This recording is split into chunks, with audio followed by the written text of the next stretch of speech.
Hello, my name is Chris Anderson, and I'm the president of the Lutheran Community Foundation.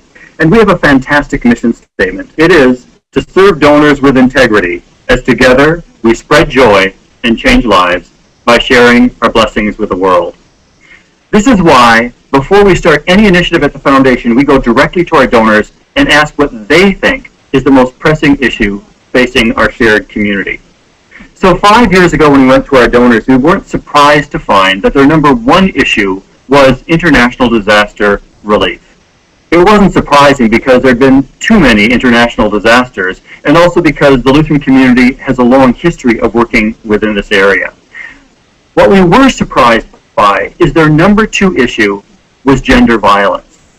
We were surprised because we have over 3,500 donors who have donor-advised funds at the foundation, now benefiting more than 6,000 charities, and not one of those charities was directly addressing gender violence. We knew at that point that we had a mandate, and we knew that this issue was living in the darkness throughout our shared community, in urban areas, in rural areas, and in small communities. So we believed it was beholden on us to serve our mission, to serve donors with integrity, and spread joy and change lives by bringing this issue into the light. We also have another document that we work with at the foundation, and it's a document that really helps us with our Lutheran identity. And with all things Lutheran, it starts with grace. And for us, that means that we are saved by grace, but grace also implies responsibility. We also believe in the power of vocation, the power of the voice. But that's not only our voice to be heard, but it's the voices of all to be heard.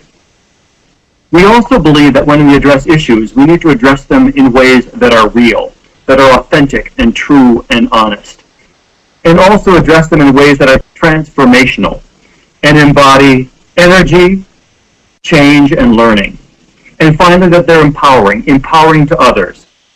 And that means they're invigorating, strengthening, and energizing. So when we addressed this issue, we addressed it in collaboration. It's why we started working with FaithTrust Institute and why we do this work with congregations.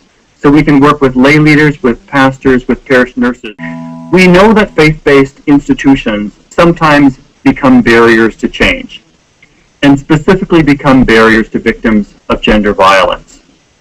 So our invitation to the entire faith-based community is to first remove all of these barriers as they exist, and create supportive, safe places that include referral service, and to accept the responsibility to uphold the dignity of every person, especially those people who are affected by gender violence, to be guided by mercy and by justice in all of the work that we do, and again, work not only to have our own voices heard, but the voices of the unheard and the unseen.